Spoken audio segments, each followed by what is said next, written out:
and you try to take away all the early game champions that can really make the life of the Kazakhs a little bit harder. Targeting the Lee Sin really makes a lot of sense. I won't be surprised if they target one more jungle champion just to prevent KD to go for an early type or early game jungler. I wonder what KD would be playing here, because you look at their composition, right? Like they do have the Lucian that can still be flexed between Aaron and Golden Kite. One would say that Yone is one of the potential picks for KD, but that has been read immediately by KT.RY, banning it away. So possibly, what do you think, Nautilus? It will be it will be difficult, but yeah, they've done Nautilus in the past with this same lineup, with the likes of Galio coming into the bottom lane as well. They bring in the Nautilus to be that AP damage, so it's not something that will be unexpected if G2 Blacklist opts for this, but it will be really exciting because KT.RY has an option to deny it out of KD. Yeah, oftentimes Zero defaults back to the Leona, one of his comfort picks as well. Denying this Nautilus picks means that there is no early game jungler available, possibly for KD. He could still default back to the Camille, but it really hinders a lot of strengths of KD. I wonder what will be his pick. Riven. I don't think so though. Yeah. Yeah. They need something damage. Yeah, this is definitely going to be the Riven in the jungle, right? Like, because at the end of the day, if you are to pick a Riven against a Renekton, then the Riven is not going to have a good time. At least with a Camille, you do have that long range skill to really at least assist you in the laning phase. So it will be KD most likely playing the Riven. Rounding up their draft is another marksman. And this is a favorite of Golden Kite once again playing the Varus. Yeah, and I love this coming in from G2 Black. They do this time and time again, but Zero, oh my, KT.RY picks up this new champion that we have. Zyra comes into fray. Zyra has been picked like numerous times. The last time out, when G2 Blacklist played against Cerberus Esports, Zyra was definitely one of the things, or one of the champions that was played a lot in the mid lane. Lots of poking capabilities come late game, but very immobile, right? Like one Hextech Ultimatum or one Flash Taunt coming in from draw. That means that's it, right? Like against the Zyra. But if you're the Zyra, if you ever get caught, the only thing that you have to do is to, use your ult. And that's it, right? Like you use your Strangle Thorns. Strangle Thorns really covers a lot of distance, a lot of AoE. But primarily, come late game, this Zyra will really have that, I would say, safe source of damage. So it's kind of, a combined control mage / poke champion. All things considered, come late game, so it will be very interesting as to how KT.RY will be playing this one out. Yeah, and that's just the trade back, right? Because given the fact that you're Zyra, it's just so much of a nuisance coming into any lanes that he goes, in every teamfight that he goes, because of, as you have mentioned, the crowd controls coming in, the damage as well that could potentially scale coming into the latter part of the game would be such an annoying part to deal with. But in the end of the day, immobile will be something that G2 Blacklist could utilize coming into those teamfights. KT.RY also, something very sneaky from G2 Blacklist, but never mind that. KD just tried to possibly go for a Raptor steal right here, right now, and he's going to use the sweeper lenses, but you see immediately that Daw is about to do the same, and great junglers think alike, and they will go for invades. However, G2 Blacklist did got spotted here on the top side, so KD does need to be careful. Yeah, and actually goes in for the Krugs first. As a potential support to Ime if ever it comes down to an all-in clash, considering how Ime is going for a full-blown aggression up against Ertel. And something that I really love about how G2 Blacklist is doing their draft, even in the past few weeks as well, even in the last year, is how they're really centralizing on the team fight, right? They're centralizing on the crowd control. They're a very good team fighting team, as evidenced by the fact that G2 Blacklist can come from behind at any given situation. But looks like the G2 Blacklist was still able to secure the early game lead that they wanted. Oh, he leveled up. Never mind. Good shot. Yeah, he flashed in. You look at KD. He was really invading the space of Daw. Luckily for Daw, he was still able to secure the blue buff. But the Gromp is going to get stolen away here by G2 Blacklist. A very good start once again from the Quezon City team. Yeah, absolutely phenomenal there. Aaron just flashed in with the Ignite as well, then came back. Amazing, amazing. I know. Back and forth. It was also with the recognition that Luna is under fire off the Ignite, and he leveled up at the right moment. Now, Ime has to be careful. Rattel can still go for a deadly combo. Especially coming into a 1v1. Rattel with the Renekton is an absolute beast. Does well just on top side. Baited. Rattel! Ignite! Would not be enough. That was so close for comfort. Yeah, he was really baited to go all in. And again, with the adaptive defenses, you still have to respect the fact that, you know, the Camille will have extra amount of HP just because of her passive. And you look at Aaron. Going up against, but a calling being casted, cancelled right out of get-go, and Ezreal has no escape. Wait, that's a 2 in a row solo kill here in the mid lane. Oh my god, what a start for G2B. Raw coming into the bottom lane though, receiving a huge deal of damage, but still living within 1 HP! Piercing arrow to the head, Golden Kite takes another kill. It's a piercing arrow plus a piercing tower shot. A 3-0 start for G2 Blacklist, and this is something not within our expectations. We all know that KT.RY wants to play it slow, wants to play it patient, wants to wait for the late game. But all those mistakes in the laning phase being capitalized here by G2 Blacklist really has turned the tide into the favor of G2B. And quite honestly, if KT.RY does not do anything coming into the following minutes that we have, especially how Luna is just getting bullied out of his lane, it's not looking that good. Because at this moment, the priority really heavily lies onto G2 Blacklist's side. Yeah, and that was the flash combined with the ult. Coming in from Golden Kite, not going to hit its mark, but doesn't matter. Now Ime has to be careful.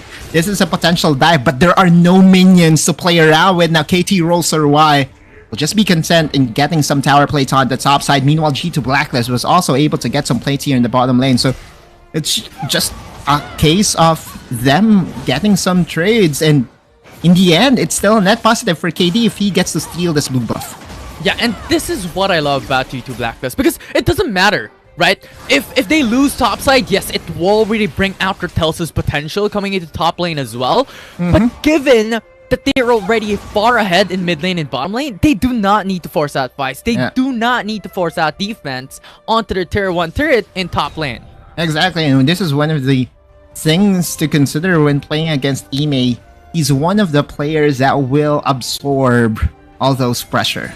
Call him a sponge, call him whatever, right? Like he will play on the weak side of the map and allow the other lanes of G2 Blacklist to really get the advantage. Now Aaron will be getting another free tower plate here in the bottom lane, and you look at the items, the graph overall, there's a massive gap in the mid lane. Aaron versus Luna really spelled as a mid-diff, at least in game number 1.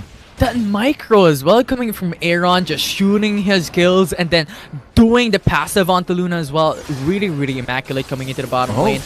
Ime jumping in. Hero's entrance. Herald takedown with Hero's entrance coming in as well, zoning away their opponents. The Shield of the Rand goes in for the 2-man taunt, while Ime Hextech ultimatums onto Daw. Very low already. Aaron comes in into the party with a calling, bringing down the Zyra immediately. All calculated, and Ime and company is still here to secure the second objective of the game. A 5-minute double trouble in the favor of G2B. Rattel attempt, but a 4v1 though, that will force him out to go away with a flash as well. Aaron comes through.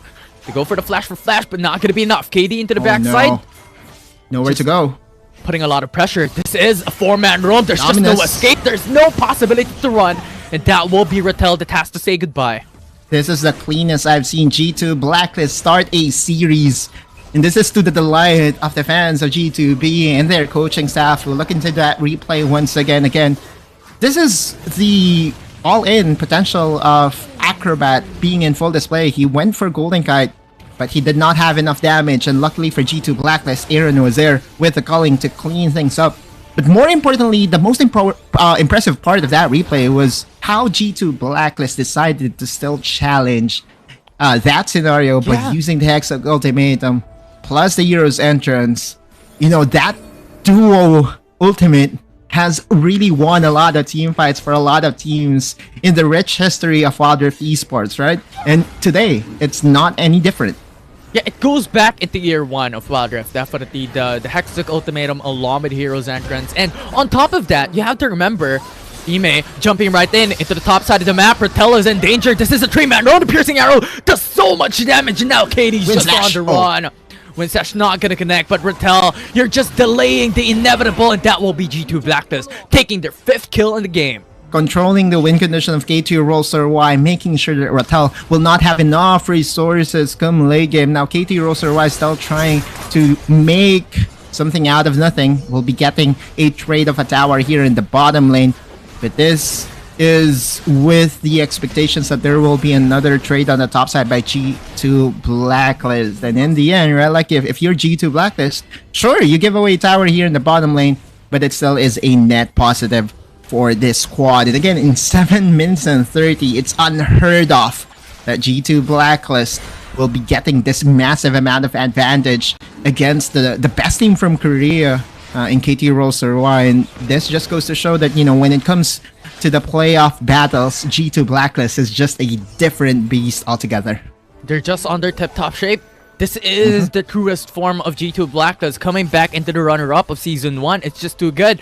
And I love how you mentioned about going in with a net positive, trading backs on turrets, because at the end of the day, with 5k gold lead, all you have to do is keep it up and not give any value for the likes of KT.RY. And now Ime is stuck under 4 people with Hexag Ultimatum going in for the delay play. Hero's Entrance going away and zoning away their opposing members. KT.RY still going in for the full engaged. Don't draw with the 4-man shield of the rat. It's just too good. Yeah. And Daw falls.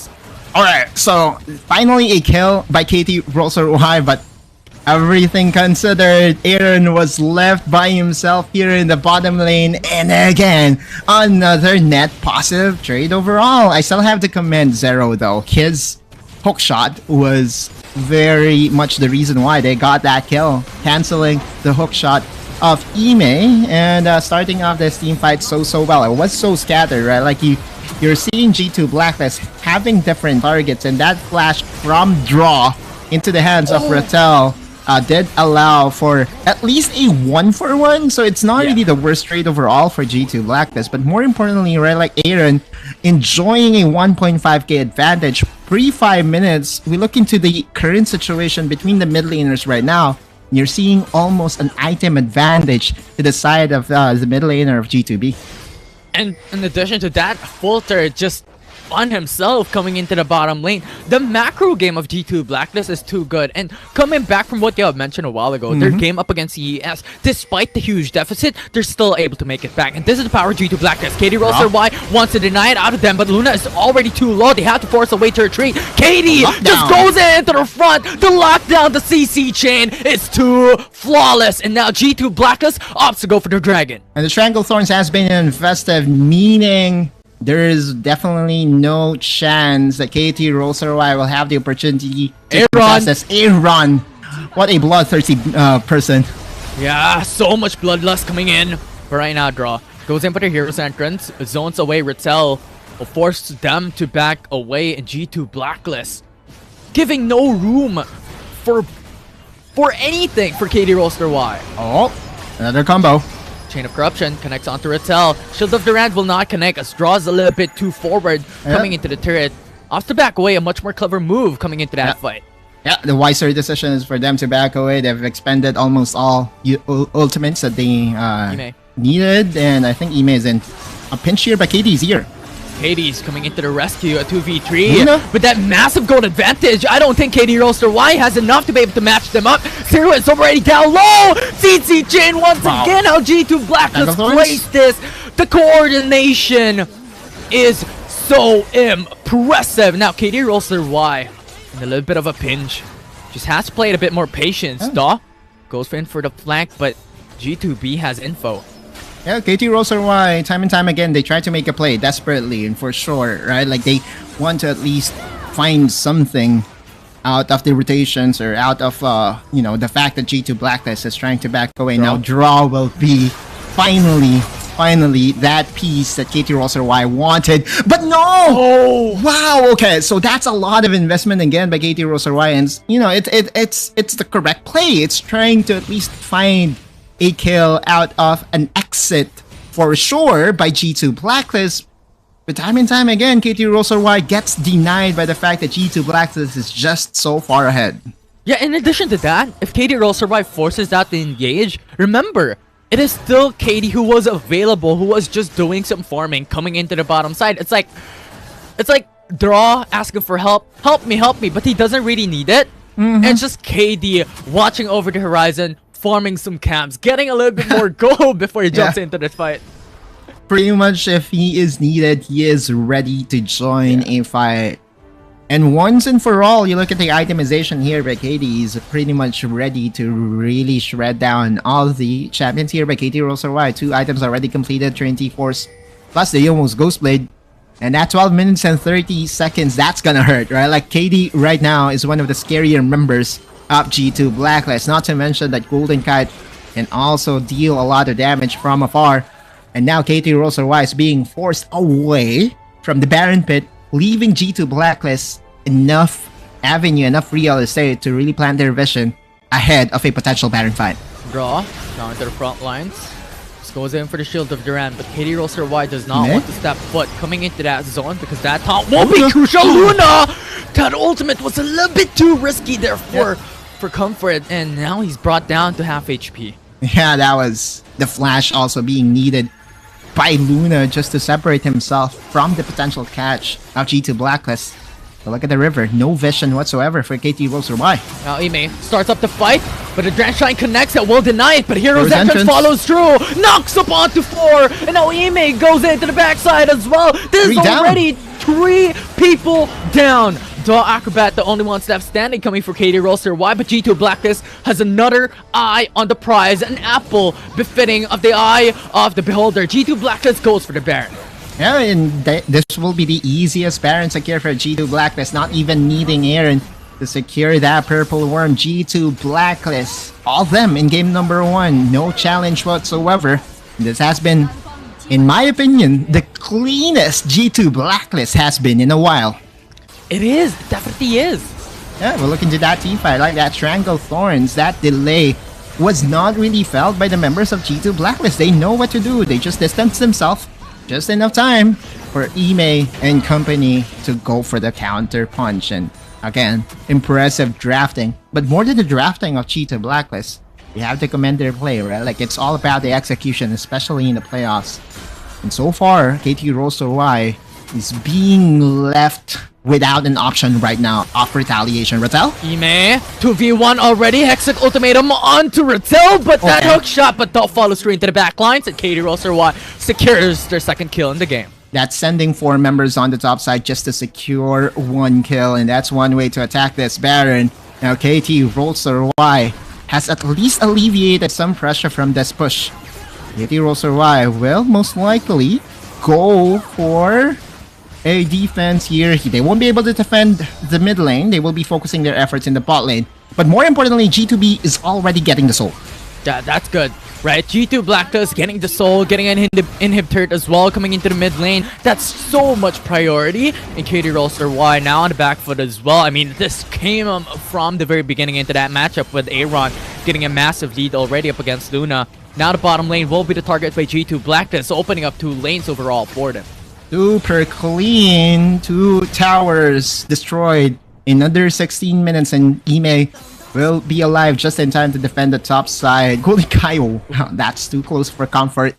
But again, the Baron Empowered Recall will allow for them to escape without any casualty. G2 Blacklist, again, with the Infernal Soul joining their team, adding more damage to their very scary lineup. KT.RY has one thing to do, and that is to think about the next game.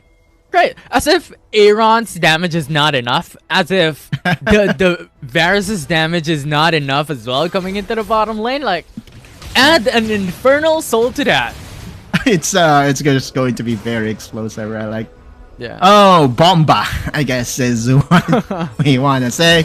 Luna will use the two-shot barrage to at least defend the tower on the top side, but it's clear that G2 Blacklist does have enough resources. They still have to be careful though, and this is not yet over.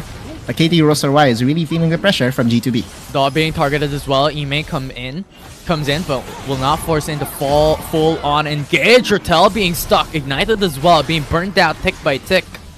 But still being alive, a very sustainable Baron laner overall. G2 Blacklist all in focus coming into the top side of the map. This is a 5-Baron roll for G2 Blacklist, but with Baron coming out soon, they have to retreat and fall back. Yeah, it's the safer play for G2 Blacklist, right? Not really forcing the issue. They still have some gold to spend. In terms of win conditions, really, right? Like, they have infinite scaling on their side, and it's just a matter of time. And barring any miraculous teamfight win by KT.RY, we should be witnessing G2 Blacklist enjoying a 1-0 lead after this game. Mortal Reminder completed here by Aaron. I think that's his 4th item already in another 17 minutes, in just 17 minutes and 30. This goes to show that his performance in game number 1 was one of the difference maker for G2 Blacklist. Now, it's all about execution. Ime going in. Daw. Execution is it. It is. Ime jumping right through, saying their greetings onto Daw, but once again, overextension is not G2B, or is not something that G2B wants.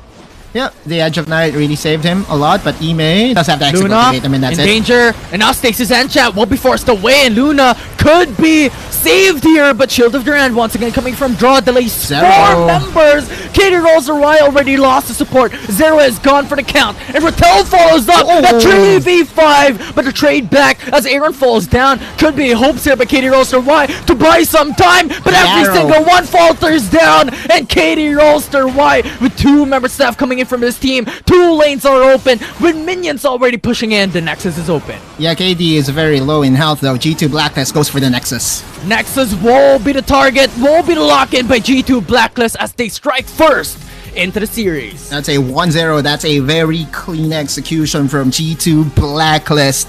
And KT.RY had no answers. They fumbled the laning phase, right? Twice in a row, Aaron got the head of Luna in the mid lane.